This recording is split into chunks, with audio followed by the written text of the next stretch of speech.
먼저 강경국 정주희 커플의 자이버와 차차차 춤을 보여드리겠습니다.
Hallelujah, girls hit you, hallelujah, girls hit you, hallelujah, 'cause Uptown Funk don't give it to you, 'cause Uptown Funk don't give it to you, 'cause Uptown Funk don't give it to you.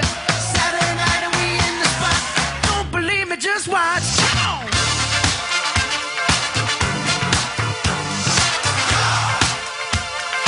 Don't believe me, just watch.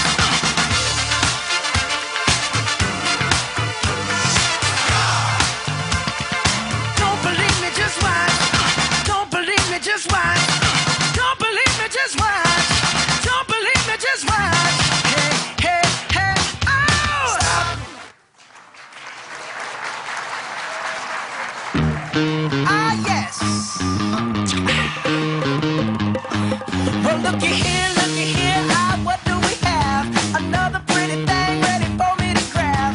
But little does she know that I'm a wolf in sheep's clothing, 'cause at the end of the night, it is her I'll be holding. I love you so, hey, that's what you'll say. You tell me, baby, baby, please don't go away. But when I play, I never stay. So every girl that I meet, yeah, this is what I say. Run, run away, baby, before I put my spell on you. You better get away, darling, 'cause everything you heard is true. Your poor little heart will end up alone, 'cause Lord knows I'm a rolling stone. So you better run away, baby. See, I ain't tryna hurt you, baby. No, I just wanna work you, baby. Yo, see, I ain't tryna hurt you, baby. No, I just wanna work you, baby. If you scared, you better run. You better run. You better run. You better run away, baby, before I put my spell on you. You better get away, darling, 'cause everything you heard is true. Your poor little heart will end up alone, 'cause Lord knows I'm a rolling stone. So you better run away, baby.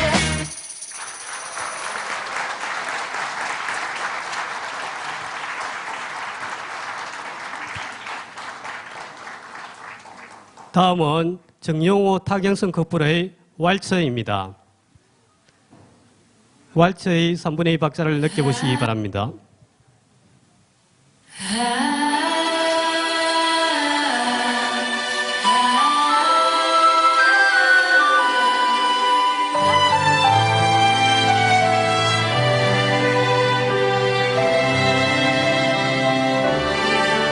There is something that I see in the way you look at me.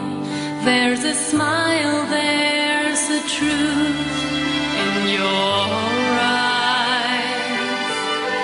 But in an unexpected way, on this unexpected day, could it mean this is where I belong? It is you I have loved all along. It's no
마지막으로 강경구 정주희 커플의 아르헨티나의 향기가 가득한 탱고입니다.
오늘도 여러분들 이렇게 많이 와주셔서 부산지방법원을 대표해서 진심으로 감사를 드립니다.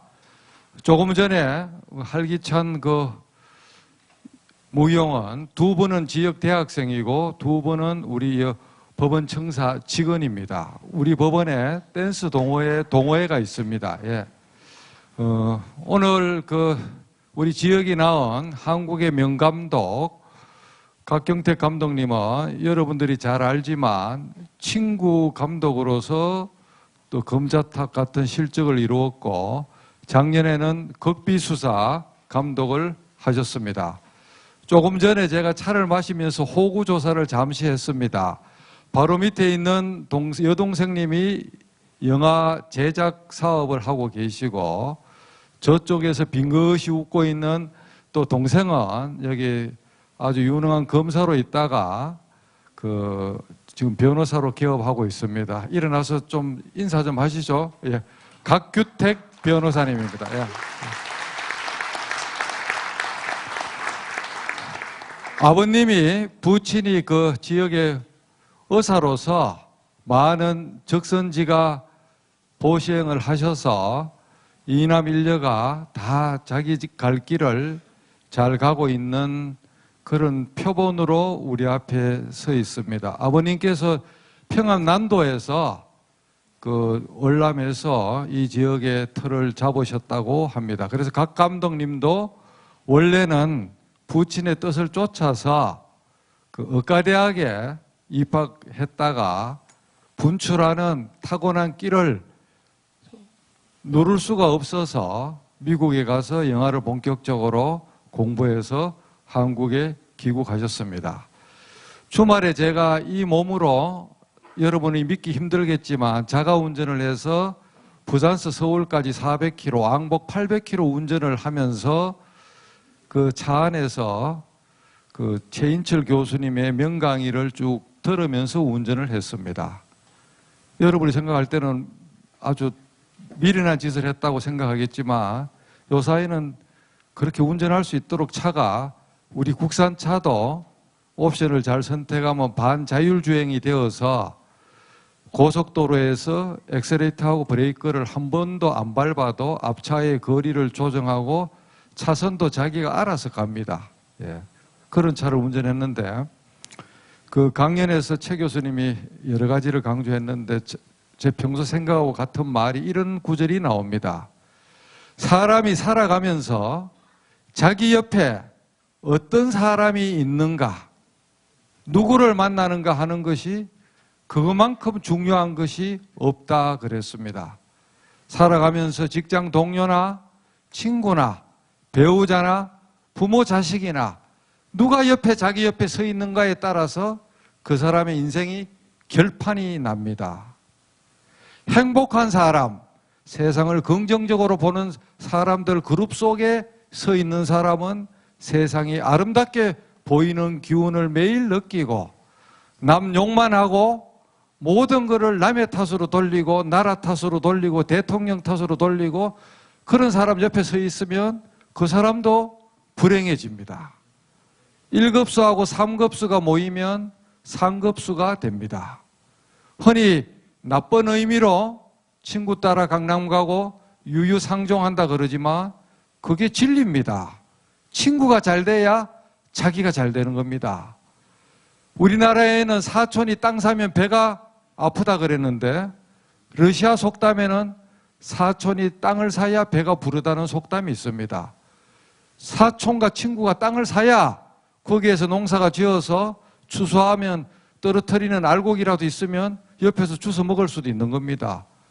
왜 세상 사람들을 다 자기의 경쟁자, 적군으로만 생각하고 남을 짓밟아야지만 자기가 잘 되고 그래야지만 자기가 뛰어나게 보인다고 생각합니까? 그런 인간들은 사회에서 살지 말고 무인도에 가서 자기 혼자 살아야 됩니다. 그래서 여러분들이 주변에 있는 친구나 자식들에게 도반이나 인생을 같이 가는 동무로서 친구로서 그런 공생공존의 관념을 어려서부터 주입을 안 시키면 그 아이의 미래는 없습니다. 친구가 잘 되면 자기가 잘 되는 건데 왜 친구를 죽여야지만 친구를 밟아야지만 자기가 잘 된다고 착각을 하고 살아갈까요? 다 무지에서 나온 생각입니다. 그래서 오늘 우리 인생 살아가는데 오프라인에서 실질적인 아날로그에서 실질적인 친구도 잘 만나야 되지만 영화 같은 것을 보면서 간접 체험으로 좋은 것은 받아들이고 나쁜 것은 타산지석으로 내버려야 합니다. 요사이 한국 영화가 특정 그룹이나 집단, 어떤 특정한 직업군을 짓밟으면 대리만족을 시켜서 카타르시스를 주어서 500만, 1000만 명을 돌파하니까 충무로 감독들이 그런 영화, 현실과는 꽤 괴리가 있고 극히 일부의 극단적인 케이스를 전체인 것처럼 그렇게 짓밟는 그런 영화에 몰두하고 있습니다. 그런데 그것은 거품이고 일시적입니다. 영화라는 것이 대중을 떠나서 있을 수가 없고 상업성을 무시할 수는 없지만 그러나 영화의 기초에 충실한 그런 영화가 앞으로 우리나라에 많이 나오기를 고대해 봅니다. 사설이 너무 길었는데 자, 오늘의 강사를 뜨거운 박수로 여러분이 청해 주시기를 부탁드립니다. 대단히 감사합니다.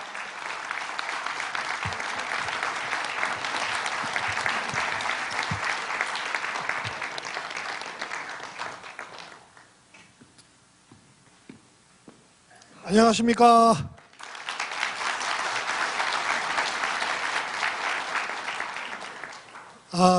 이 자리에 서게 돼서 굉장히 그냥 상투적으로 드리는 말씀이 아니라 정말 영광입니다. 영광이고 또 귀중한 시간 이렇게 제 말 들으러 와주신 거에 대해서 다시 한번 감사드리고 굉장히 처음에 올 때 생각했던 것보다 마음이 좀 무겁습니다. 무거운데 아까 본부장님께서 마음 편하게 하라고 하셔서 저도 마음 편하게 하겠습니다. 제가 오늘 이제 전체적으로 말씀을 드리다 보면 저도 모르게 우리 옆에 있는 중국이라는 나라에 대해서 자꾸 이야기를 하게 될 것 같아요. 그래서 저 사람이 무슨 요즘에 중국 병이 걸렸나 생각하지 마시고 아까 그 본부장님 말씀하신 대로 저는 그냥 나중에 또 설명드리겠지만 이웃이라고 생각합니다. 예, 이웃이 잘 되면 우리도 덕볼 일도 생기고 그런 관점에서 드리는 말씀이니까 너무 곱게 없으시기 바라고요. 우선 제가 그 화면에 저 영화에 대한 그래도 시간 투자하셨는데 조금은 영화라는 게 이런 게 있는 거구나라는 거는 조금 알려드리고 그 다음에 그 개인적으로 저한테 뭐 궁금하신 거 이런 거는 질문을 받아서 답을 드리는 걸로 그렇게 하겠습니다. 그래서 잠깐 좀 지겹더라도 영화라는 게 이런 거구나 하는 차원에서 한번 경청해 주시면 감사하겠습니다. 제가 여기에 뭐 인터넷에서 다운받은 사진들입니다. 사진들인데 우리가 영화 하면은 가장 먼저 떠오르는 나라는 미국이죠. 그 중에 헐리우드 아닙니까? 예, 그러니까 헐리우드가 전 세계 영화의 본산이다. 뭐 이렇게 생각해도 과언이 아닌데요. 그러면 또 미국은 어떤 게 있냐면 그 역사가 깊습니다. 영화에 대한 역사도 깊고 그 다음에 그것을 상업적으로 활용하는 그런 그 산업도 굉장히 많이 발달한 최 1등의 영화 국가이기 때문에 일단 미국의 국책사업이라는 타이틀인데요. 우리가 저 우주항공, 그죠? 우주항공은 뭡니까? 최고의 기술력이 집약된 산업이죠. 이 기술력을 바탕으로 한 다른 부가 산업들이 있기 때문에 우주항공은 미국에서 국책사업입니다. 그 다음에 또 하나 이런 IT, 소프트웨어 사업 또한 미국이 신기술, 실리콘밸리 등을 있고 구글, 뭐 IBM, 그저 마이크로소프트 이런 회사들을 육성시키고 장려하고 그 인재들을 모이게 해서 결국 미국이 세계 최고의 나라가 되는데 기여하는 그런 산업들입니다. 그런데 미국의 국책사업 가운데 영화가 있습니다.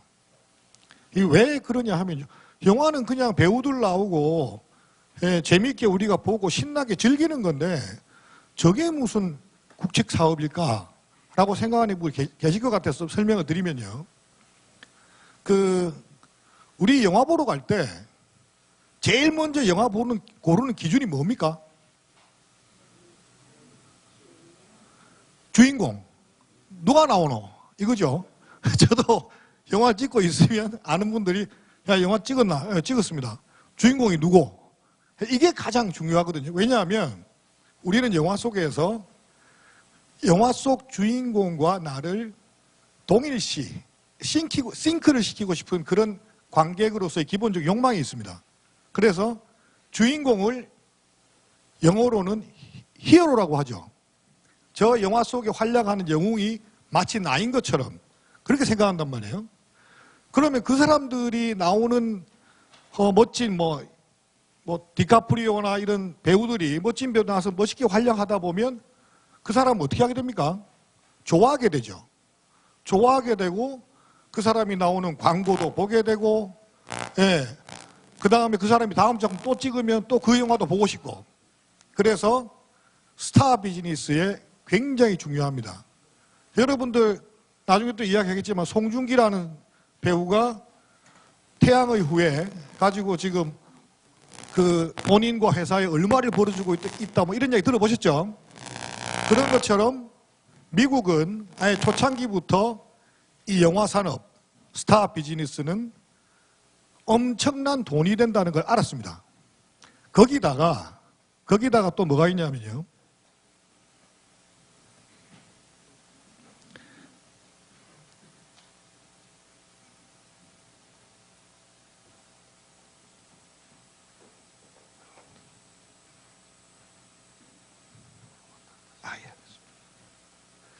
제가 이 영화 포스터를 한번 띄워봤는데 이게 어떤 영화냐면 블랙 호크 다운이라는 영화인데요. 이 영화의 줄거리는 미군 특수부대가 소말리아 내전에 참전합니다. 그래가지고 이 블랙 호크라는 거는 미군들이 지상전에 쓰는 그런 헬기예요. 헬리콥터인데 이 헬리콥터가 그 소말리아 도심 내전이 벌어지고 있는 한가운데 추락을 하게 됩니다. 그래서 미군 포로들이 인질로 잡히게 됩니다. 그 과정에 이 포로들을 구출하기 위해서 다른 미군 특수부대들, 전우들이 이 작전에 투입되는, 그래서 많은 사상자를 내고 결국 우리는 이 미군들이 그래요. 마지막에 주인공이 명령도 아니고 아무것도 아니지만 내가 다시 우리가 거기 가야 되는 이유는 내 전우를 살리기 위해서 가는 거다라고 출발합니다. 그런데 굉장한 명작입니다. 기회가 되시면 보시면 좋은데요.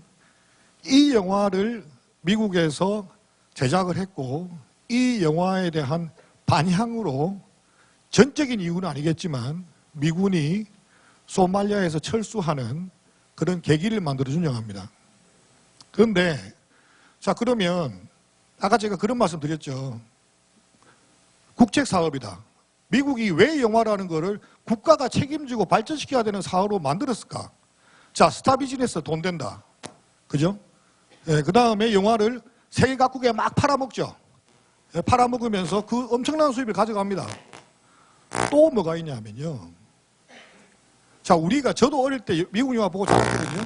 미국 영화뿐만 아니라 미국 텔레비전 드라마도 보고 만화 영화도 보고 자랐습니다.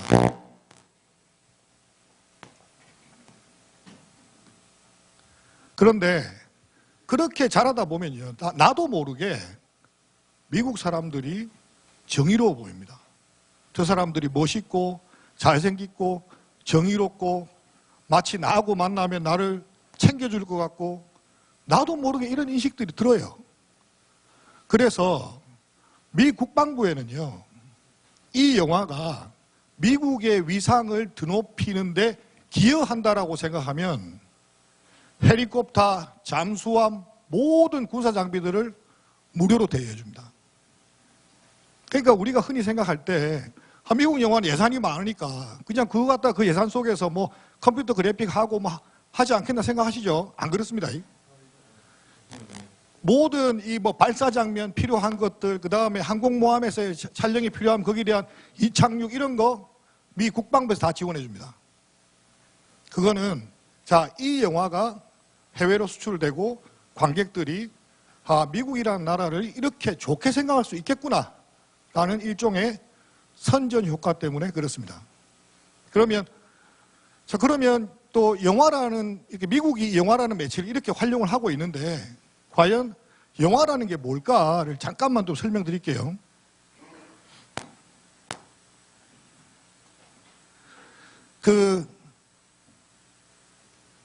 우리가 영화를 한번 생각해 보시면요. 내가 어떤 영화는 저하고도 말씀나도 그러세요. 박 감독 내가 극비수사는 미안하지만 텔레비에서 봤다. 이렇게 얘기하시거든요. 좋아요. 나는 미안하지만 컴퓨터로 봤다.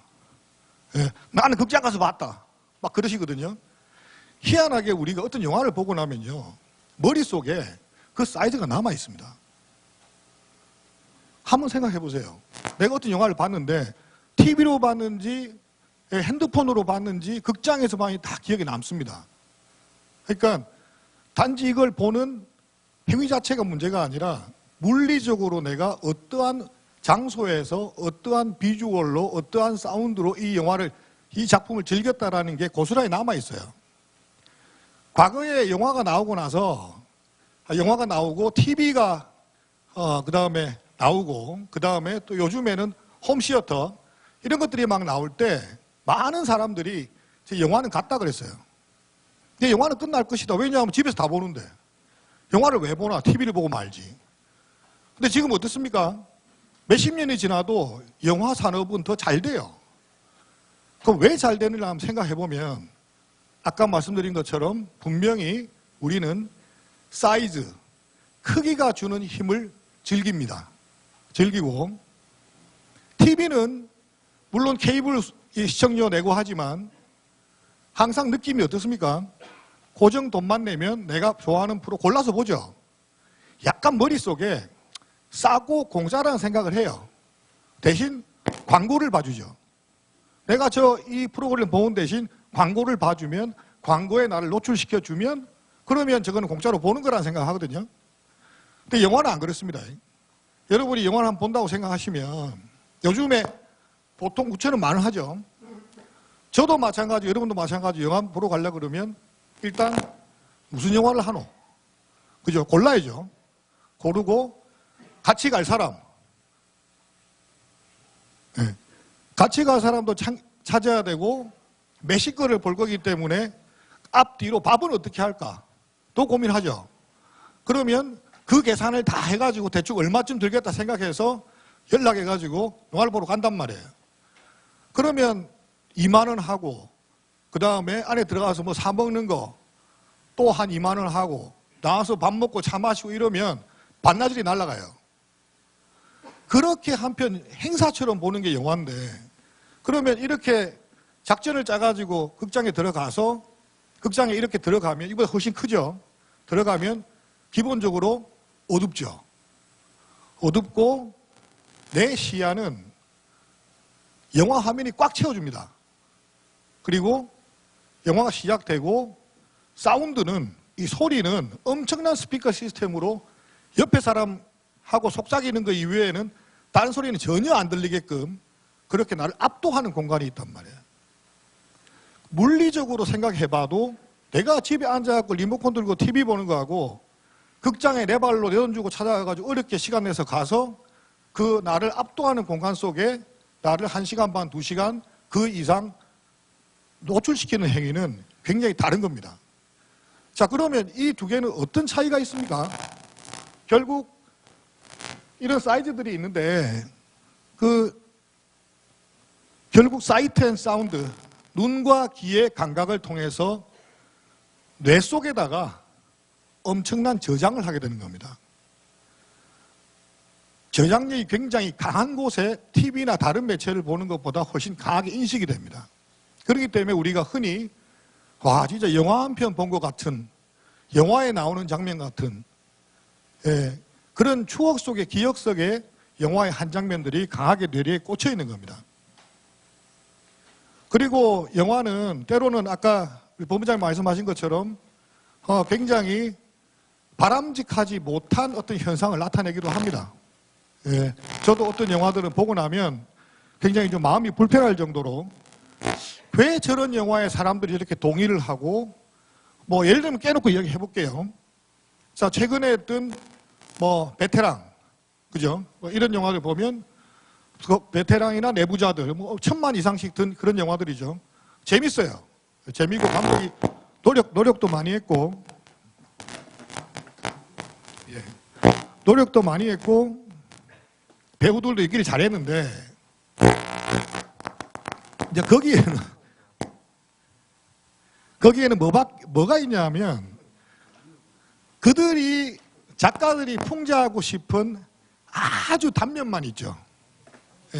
재벌은, 거기 나오는 재벌은, 거기 나오는 언론사의 모 사람은, 또 재벌의 아들은, 이런 사람들의, 우리가 사회적으로 봐야 되는 사람들의 아주 부정적이고 안 좋은 것, 이것만 싹 표현해가지고 그들을 약자인 형사가 짓밟고 이기고 깨부수면 뭡니까? 통쾌하죠. 그래서 그거를 요즘 흔히 쓰는 말로 사이다라고 합니다. 그래서 저도 시나리오를 써서 이렇게 투자사하고 이야기하면 투자사 직원들이 자기들끼리 회의하고 와가지고 조심스럽게 그래요. 감독님, 좀 더 사이다로 만들어주세요.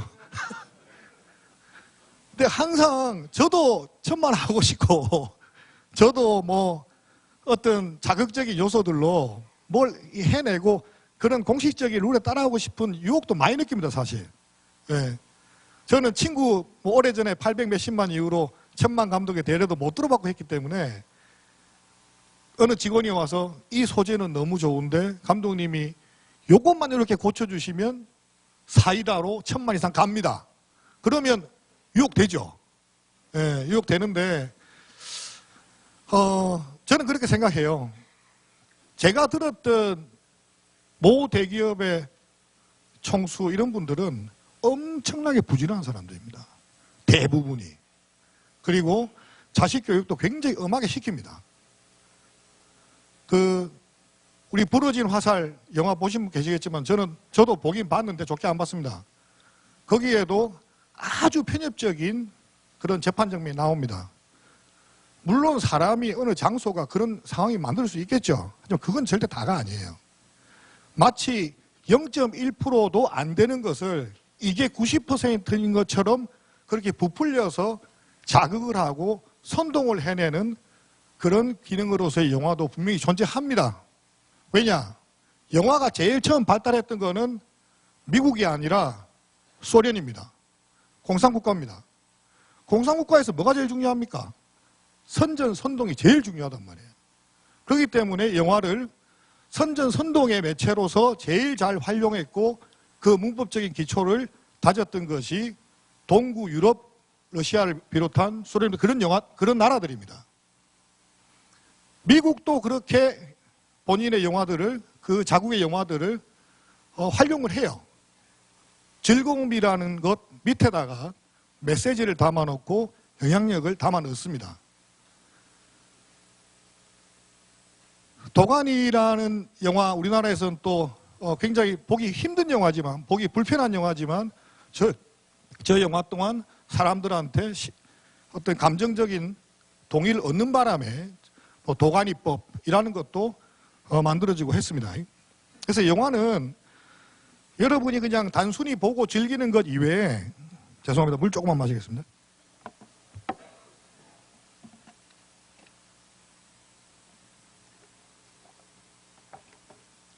분명히 숨겨지고 또 순기능적인 것, 역기능적인 것, 이런 것이 있다는 것 생각을 해 주시고요. 좀 민망하게 제 영화 포스터를 하나 넣었는데 오래 지난 거니까 제가 이 서편제라는 영화를 이게 왜 넣어놨냐 하면요, 서편제라는 영화를 누가 만들었는지 기억하십니까? 우리나라 최고의 거장이신 임권택 감독님께서 만드셨죠. 같은 택입니다. 저는 곽기영 택이고.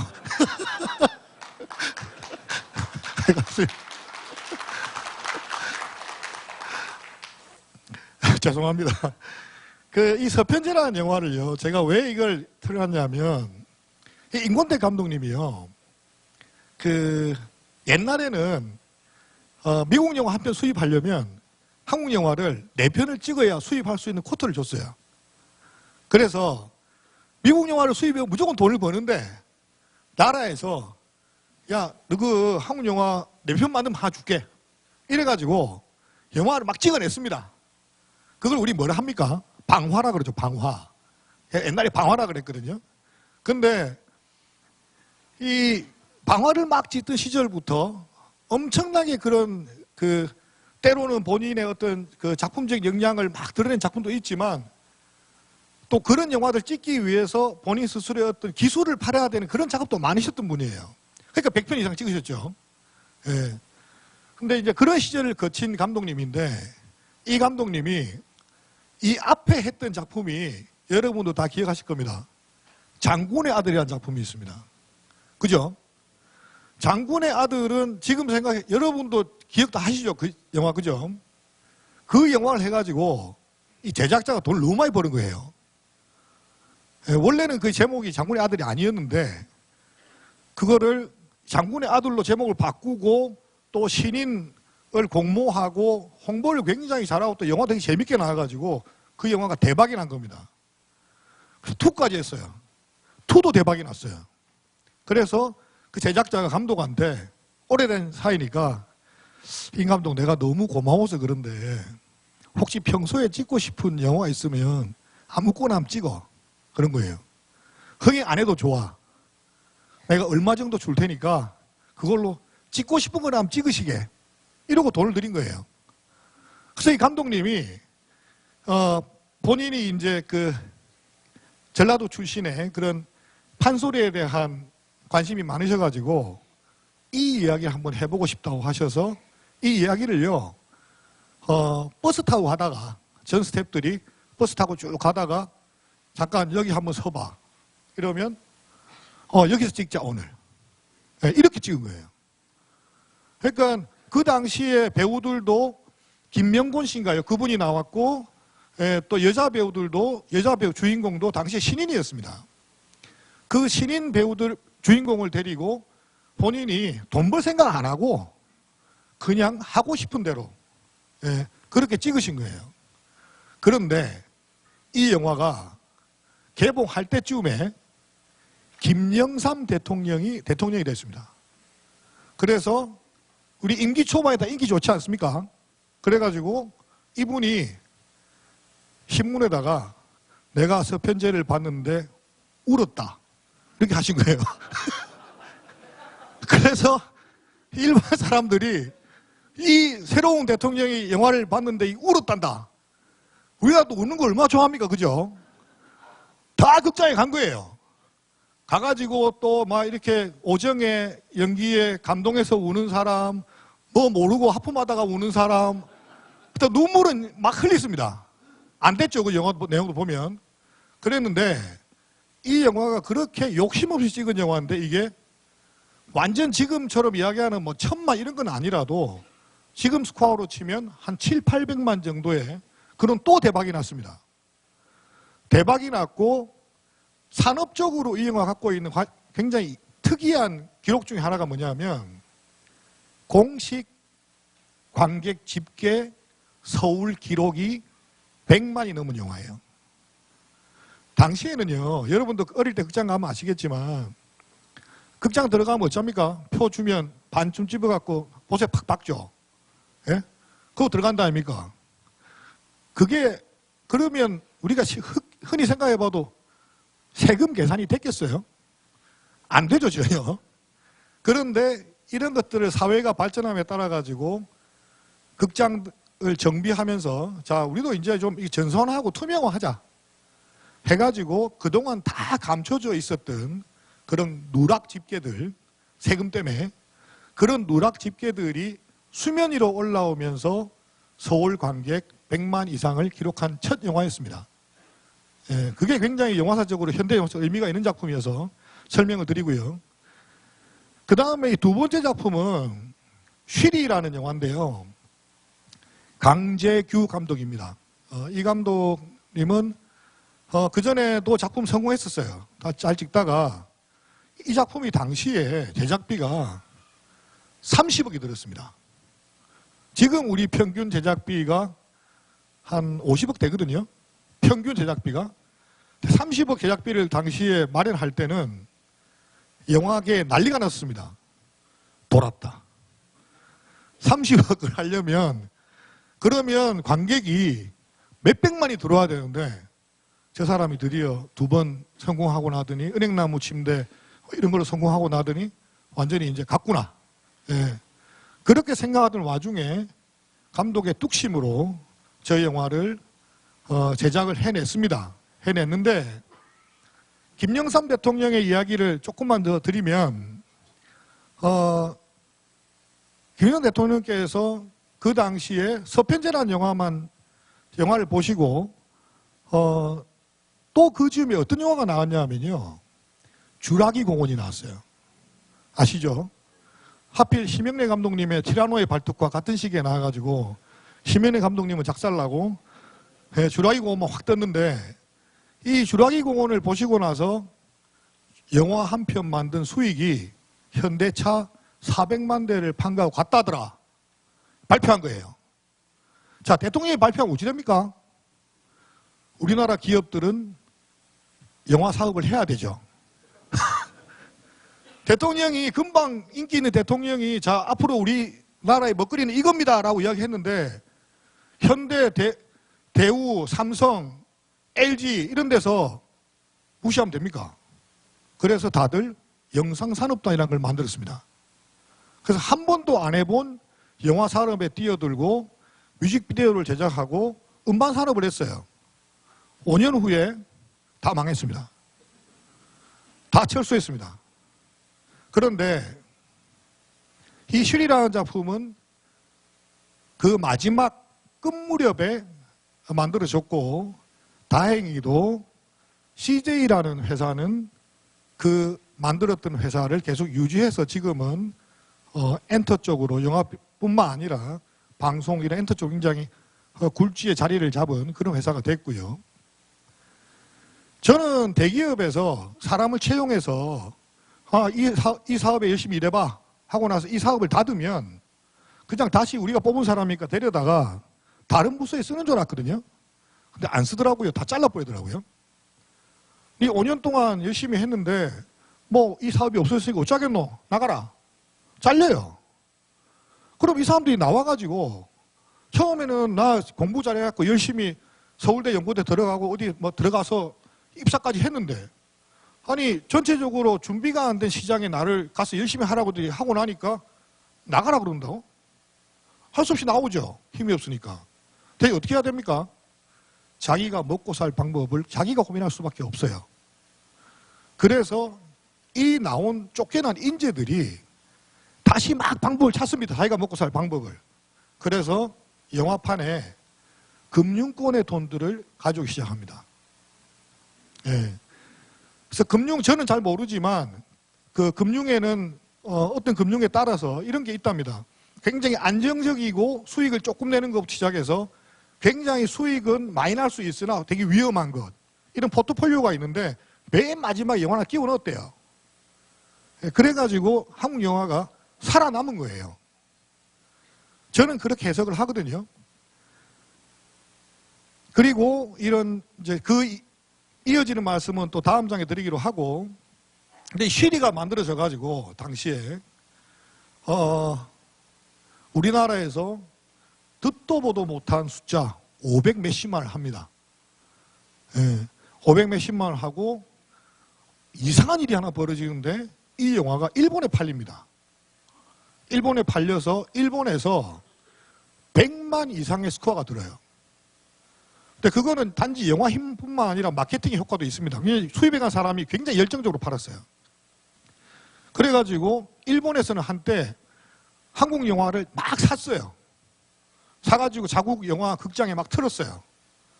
그러면서 한류에 기여도 하게 되고 한국 영화가 일본으로부터 투자를 받는 일도 생겼어요. 재밌죠?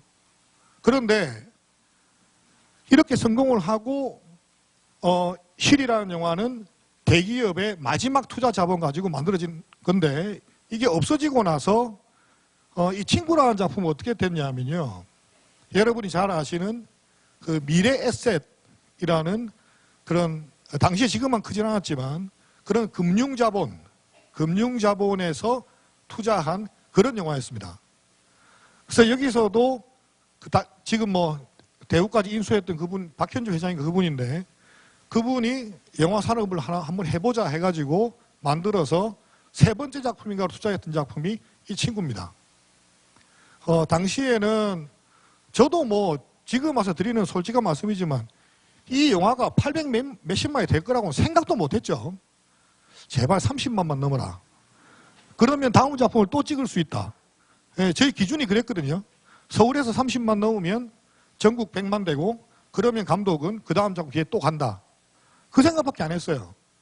그런데 이거는 뭐 제 기대와 의지하고는 전혀 상관없이 이 영화는 스스로의 생명력, 스스로의 운을 가지고 정말 한국 사람들한테 많은 사랑을 받는 영화가 됐고, 그 당시로는 그렇게 다 빼먹었을 텐데도, 누락됐을 텐데도 820만이라는 엄청난 숫자를 기록을 했고, 더군다나 미성년자 관람 불가에 최초의 그런 스코어를 세운 영화가 됐었죠.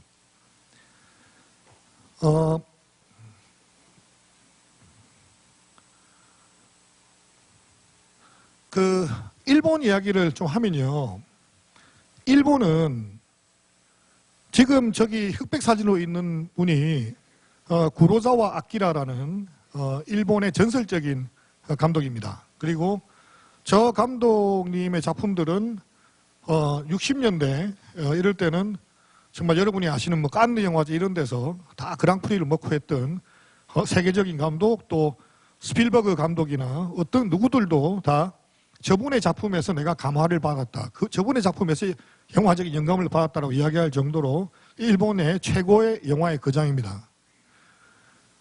그리고 저 오른쪽에 있는 하얀 티셔츠 입은 감독님은요, 중국의 영화 감독 세대를 쭉 나누는데 그 중에 중국의 어떤 개혁의 바람이 불기 시작하고 할 때 등장했던 제5세대 감독 중에 하나인 첸 카이거라는 감독입니다.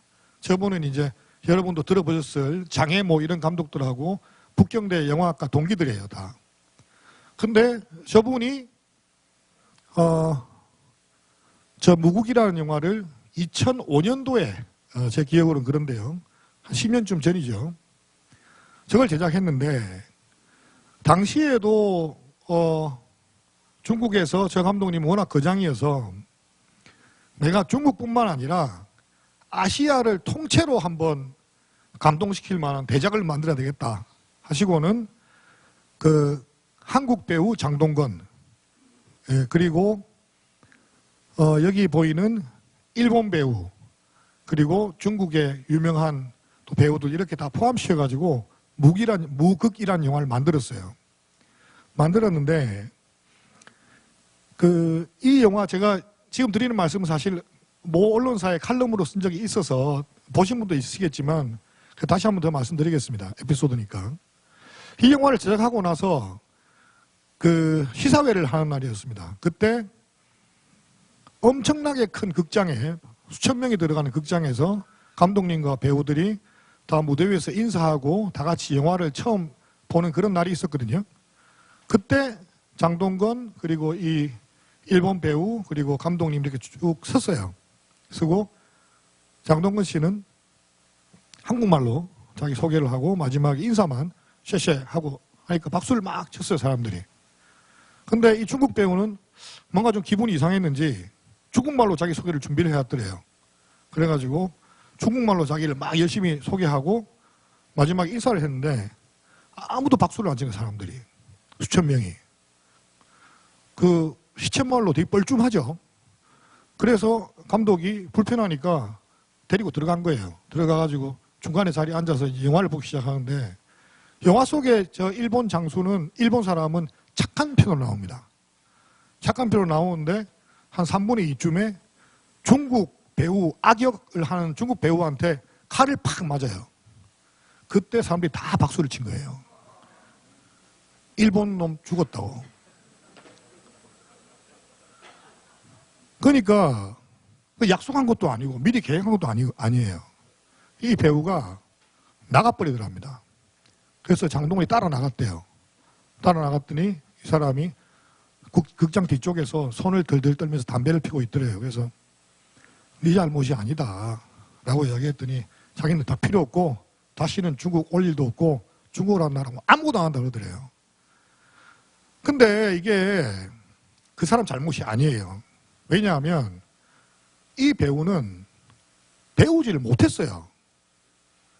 우리가 한국, 중국, 일본이란 옛날 나라가 일제국주의자들이 얼마나 그 나라를 침공하고 얼마나 못되게 굴었고 얼마나 착취했는지를 안 배웠단 말이에요.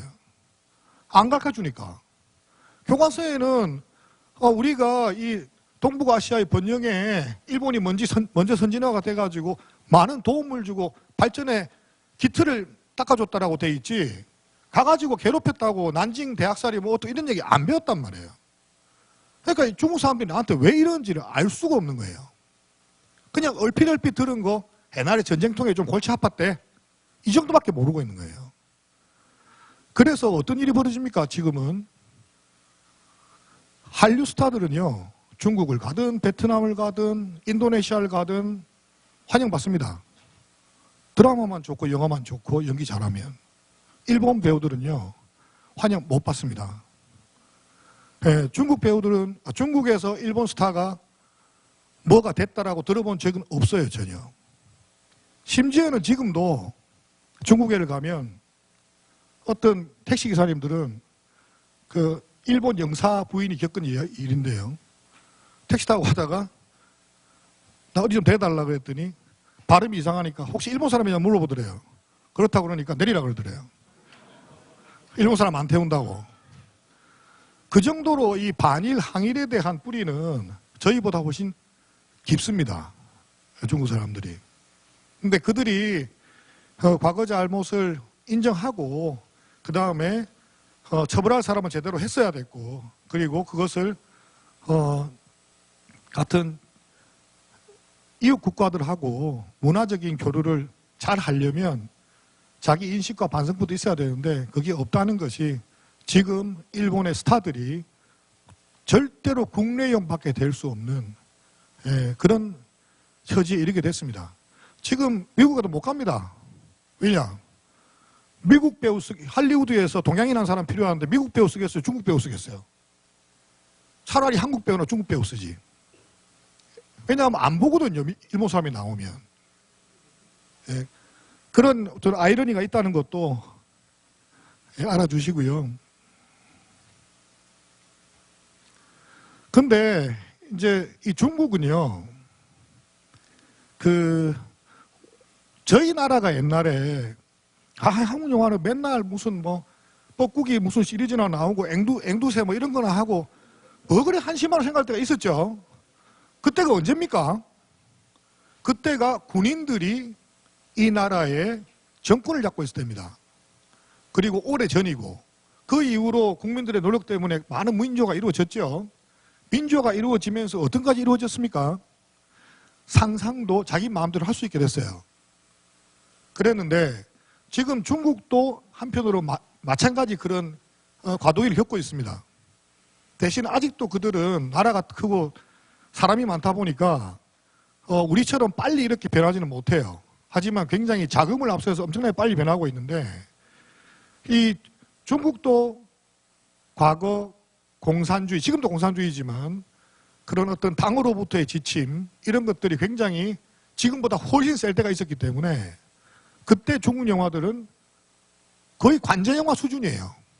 그냥 맨날 공산당 찬양하고 북한 영화처럼 그런 영화들만 나오다가 자, 중국의 영화의 어떤 그 변화의 계기가 마련하게 되는 작품 중에 하나인데요.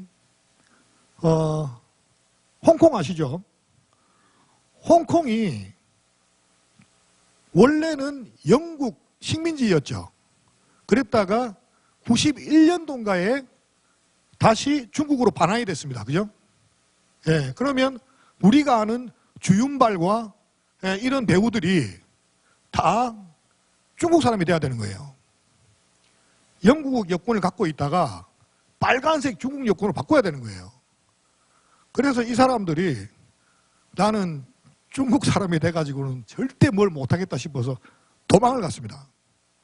어디로 도망갔냐 하면 헐리우드로 도망가고 캐나다로 도망을 갔어요. 그래가지고 그 홍콩 인력들이 미국에서 자기들이 주인공으로 해가지고 대만 감독 이안이라는 앙리라는 대만 감독이 쓴 스크립트를 바탕으로 저 영화를 와호장룡이라는 영화를 만들었고 저 영화는 미국에서 최초로 극장에서 자막 상영을 한 첫 번째 영화입니다. 예, 미국 사람들은 자막 보는 걸 엄청 싫어합니다. 귀찮다고. 우리는 자막 보는 게 익숙해 있잖아요. 미국 영화 봐야 되니까.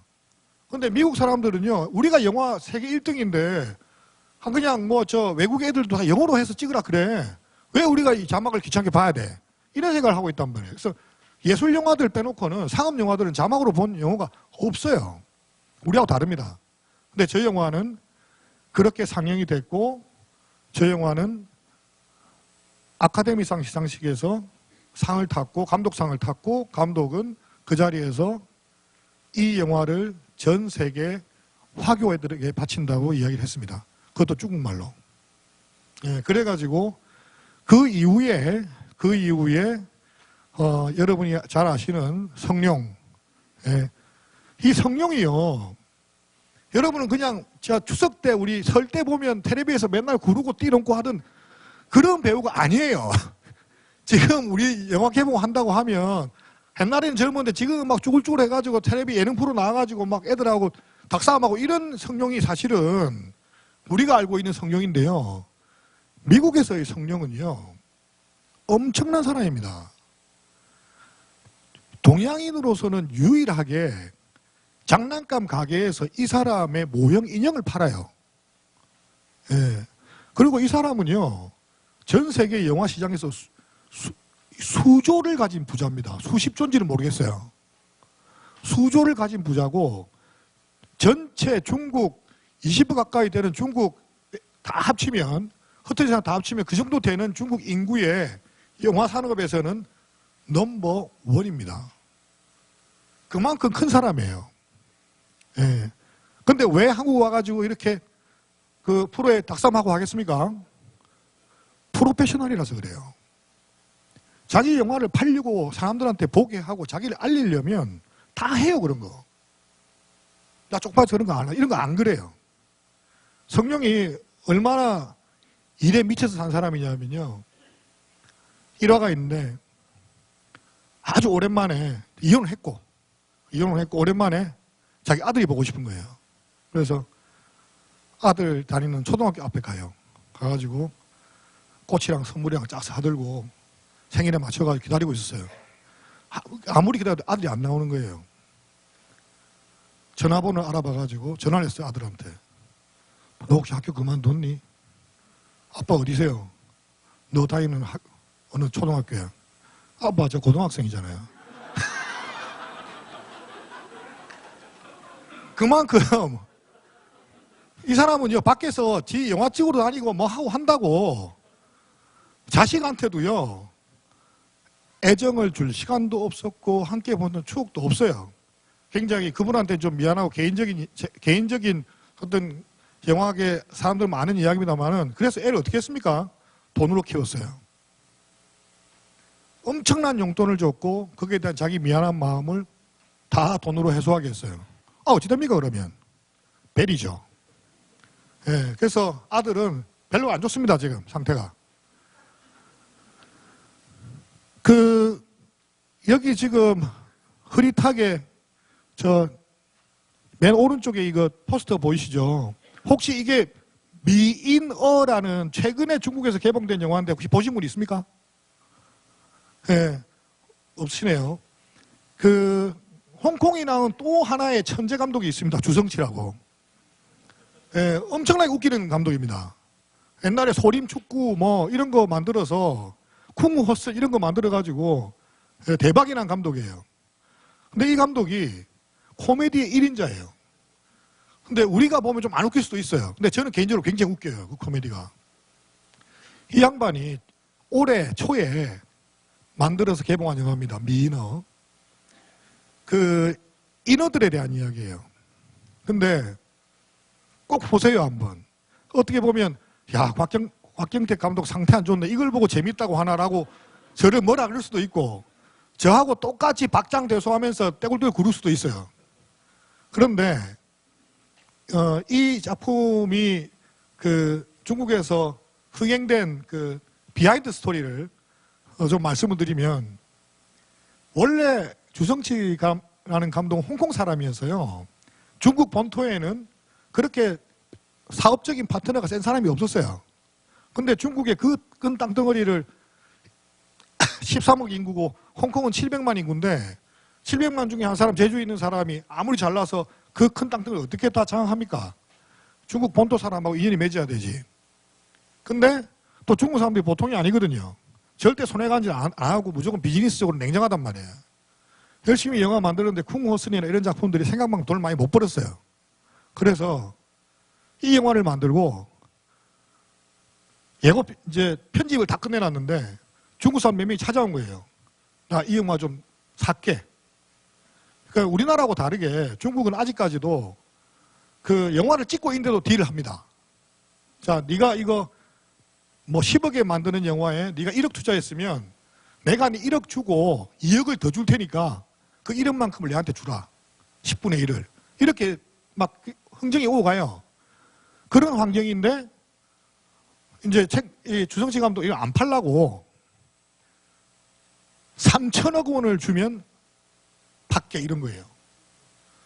근데 아무리 중국이라도 3천억 원을 벌려면 한 3억 명, 2억 명이 봐야 되는데, 그죠? 그거는 힘들잖아요. 그래서 다들 안 한다 그랬는데 38살 난 절강성 출신의 한 투자가가 3천억 줄게요.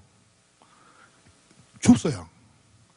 그러고 이걸 사가지고 수익을 7천억을 내버렸어요. 그러면 4천억 이상이 버는 거죠. 주성치는 본전 빼고 나면 한 2천 몇백억 벌었을 거예요. 그죠? 주성치가 또 열이 받았답니다. 제가 이 말씀을 왜 드리냐면요. 좋든 싫든 중국이 그렇게 큽니다, 지금. 예, 크고, 우리나라 영화 시장이 연간 4조 정도 합니다. 근데 중국은 작년에 70조를 넘었습니다. 지금 이렇게 발전해가는 데이터로 보면 그 헐리우드 영화 시장보다 중국 영화 시장이 늦어도 내년이면 다 따라잡습니다. 이깁니다. 우리가 워낙 돈이 많다 보니까 요즘은 그 헐리우드 사람들이 중국을 찾아갑니다. 투자 좀 하라고. 왜냐? 전 세계 화교들이 다 흩어져 있으니까 인터넷으로 그 사람들한테만 팔아도 되거든요. 미국에만 4천만 명이 있는데. 그죠? 네, 그래서, 근데 저는요, 이거를, 우리나라 또는 우리나라의 경제 또 저처럼 영화를 하는 사람 절대로 나쁠 일이 아니라고 생각해요. 그 이유를 제가 조금, 반드시 이런 이유 때문에 이렇다라는 건 아니지만 그런 이유 중에 하나가 될 수 있는 제 경험을 바탕으로 설명을 하나 드릴게요. 저는 부모님 덕택에 미국 뉴욕에서 영화 공부를 했습니다. 그런데 졸업을 할 때 저 딴에는 나이가 많은 학생이기도 하고 한국에 연고가 없어서 어떻게 하는지 미국에서 살아남고 상이라도 타야 한국 가고 혈연, 지연, 하기는 아무것도 없는 영화판에서 내가 생존할 수 있겠다 싶어서 열심히 영화 한 편 찍었어요. 그리고 선생님들도 야, 너 영화 잘 찍었다. 그러고 니를 우리 학교에서 매년 추천하는 그 아카데미상 시상식에 학생 영화 부분이 있어요. 거기에 상 7개 주는데 보통 우리 학교 친구들이 졸업생들이 한 3편, 4편 받아요. 나 저기만 가면 저거 받고 헐리우드에 팔려가고 해볼 수 있겠다. 교수님이 오래요. 갔는데 네 영화 못 나간단다 이러는 거예요. 그래서 왜요? 그랬더니 너 유학생이잖아. 예, 유학생 맞죠? 야, 아카데미 시상식은 미국 국내 영화제야. 그죠? 아카데미 시상식은 국내 영화제입니다. 부산국제영화제는 뭡니까? 국제영화제죠. 깐느는 뭡니까? 깐느 인터내셔널 필름 페스티벌이고 베를린 영화제도 마찬가지고 예, 무수히 많은 국제영화제들이 있어요. 그런데 미국은 국내 영화제를 합니다. 그런데 미안해서 외국어 영화상이라는 걸 하나 줘요. 그죠? 가만히 생각해 보세요. 그 사람들밖에 안 나와요. 인종들이 황인종 나오고 흑인도 나오고 하니까 국제적인 것처럼 보이죠. 사실은 국내용 페스티벌이란 말이에요. 근데 더 재밌는 거는 그 영국 영화 국내용입니다. 국내 영화 포함합니다. 호주 영화 똑같이 취급합니다. 뉴질랜드 똑같이 취급합니다. 헤이티 똑같이 취급합니다. 무슨 말이냐면 미국 영화제지만 영어가 모국어인 영어를 상용어로 쓰는 나라의 영화들은 다 같은 카테고리에 포함을 시킵니다. 그래서 그 여기 오른쪽 맨 밑에 있는 슬럼독 밀리어네어라고 혹시 보신 분 계실 텐데 저거는 인도에서 벌어진 이야기죠. 미국 사람 하도 안 나옵니다. 다 인도 사람만 나오는데 인도 사람이 다 영어를 합니다. 영어를 하고 퀴즈쇼에서 1등하는 그런 아주 그 빈민가 출신의 한 소년의 꿈을 그린 그런 이야기입니다. 근데 감독을 누가 했냐 하면 영국 감독이 했어요. 돈을 누가 댔냐 하면 영국과 할리우드가 같이 됐어요. 그래서 무슨 영화입니까? 미국 영화로 분류됩니다. 그래서 상도 타고 전 세계에 아카데미에서 상을 탄 영화의 라벨이 붙어서 헌정됩니다. 저기 나온 사람 우리 한 번도 본 적 없거든요. 그죠? 다른 영화에서는. 그런데 이것들이 어떻게 보면 미국이라는 나라에서 영어권의 문화를 보호하기 위한 그들만의 작은 장치의 하나에 불과합니다. 그러면 저는 거꾸로 어떻게 생각이 되냐 하면요. 우리 조상들부터 써왔던 한자 어쩔 수 없어요. 한자 써야죠. 우리도 사용할 수 있게 다 쓰고 있는데 일본은 어떻습니까? 우리보다 한자 훨씬 많이 씁니다. 중국 한자 씁니다. 우리 어디 놀러 가고도 한자 좀 많이 아는 사람은 쓰면 서로 또 통한단 말이에요.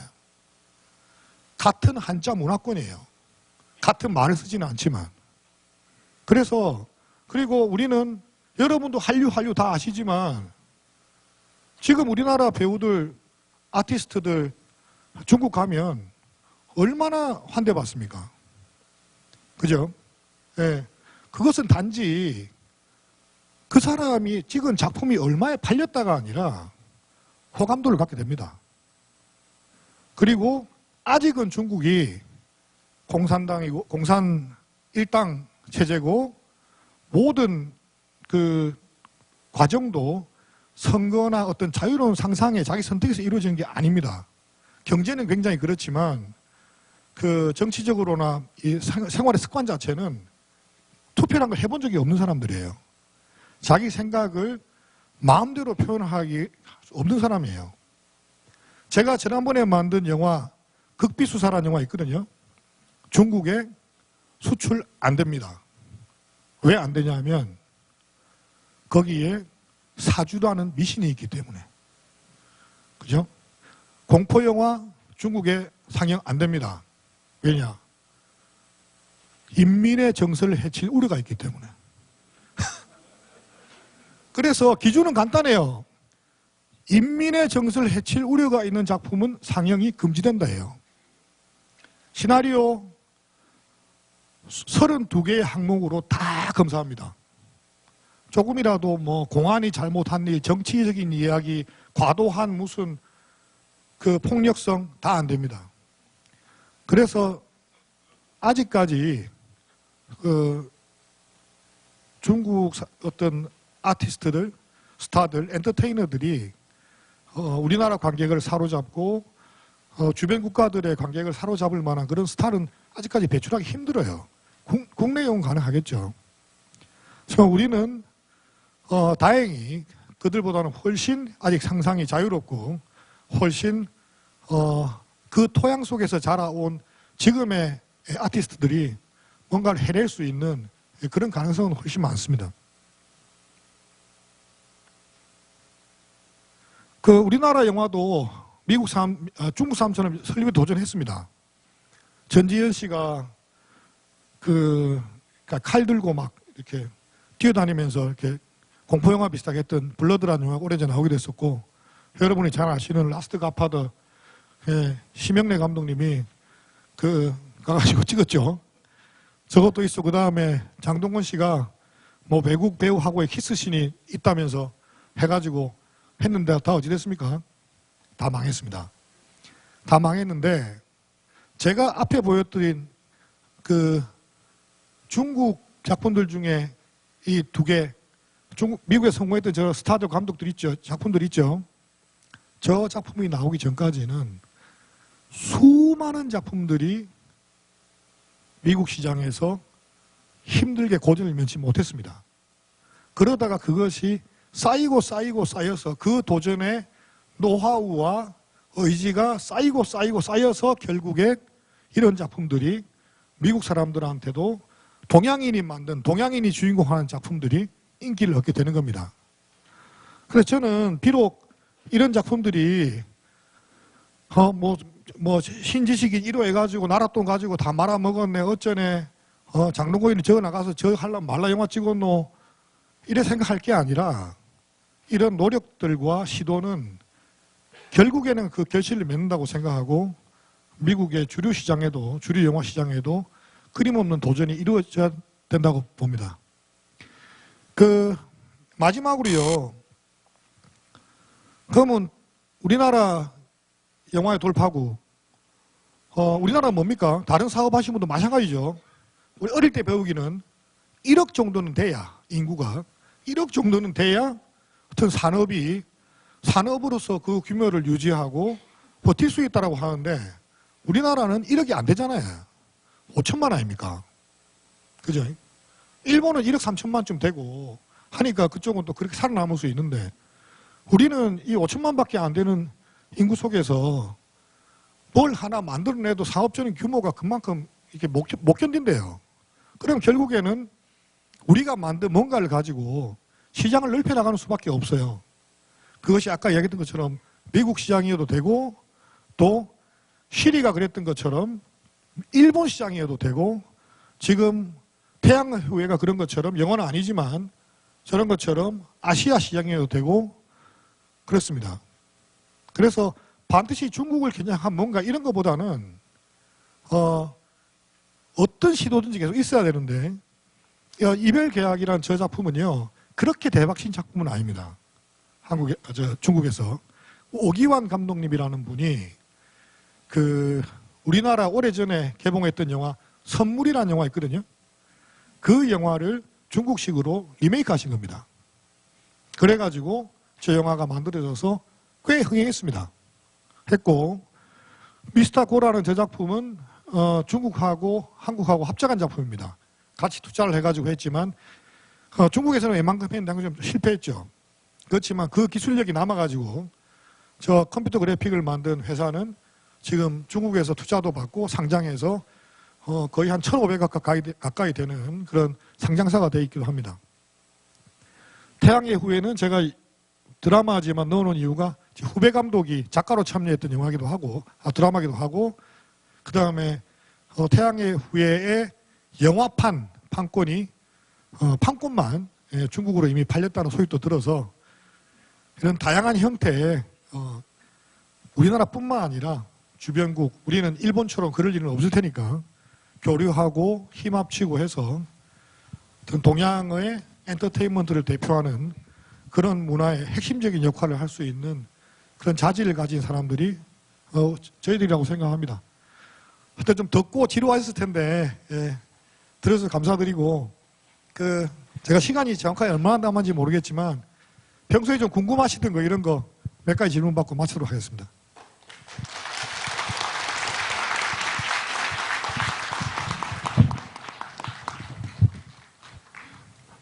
시간이 좀 있기 때문에 일단 그 플로어에서 청중 여러분들의 질문을 서너 분을 받겠습니다.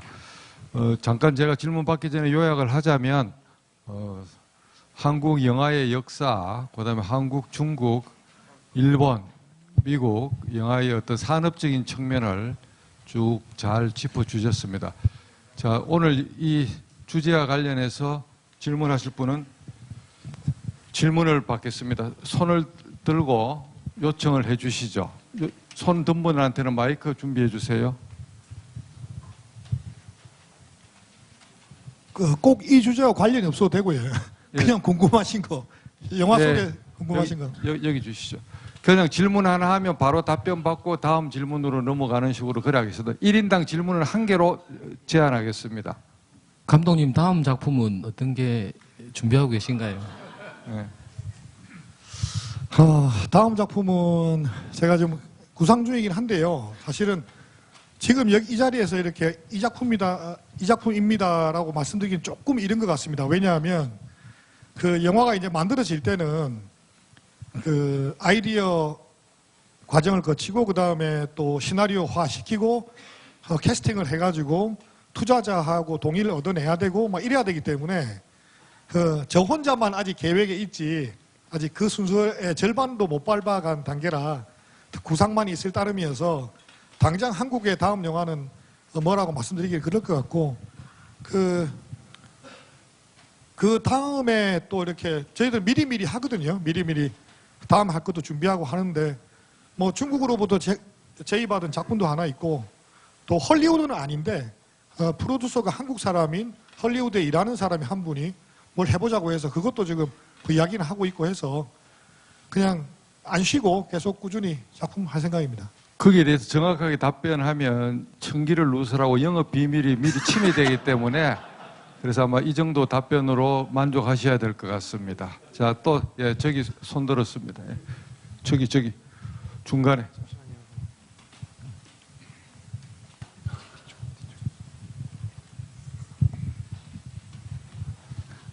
각 감독님에게서는 또 인생 자체가 그 영화라고 지금 저희는 알고 있습니다. 제가 이제 아까 임금택 그 감독처럼 아무 그 수익과 관계없는 영화를 찍고 싶다 하면은 어떤 분야에 찍고 싶는지 궁금합니다. 갑자기 그 말씀 듣자마자 저도 모르게 제가 막 뭉클해지는 이유 중에 하나는 제 아버지 이야기를 찍고 싶습니다. 네.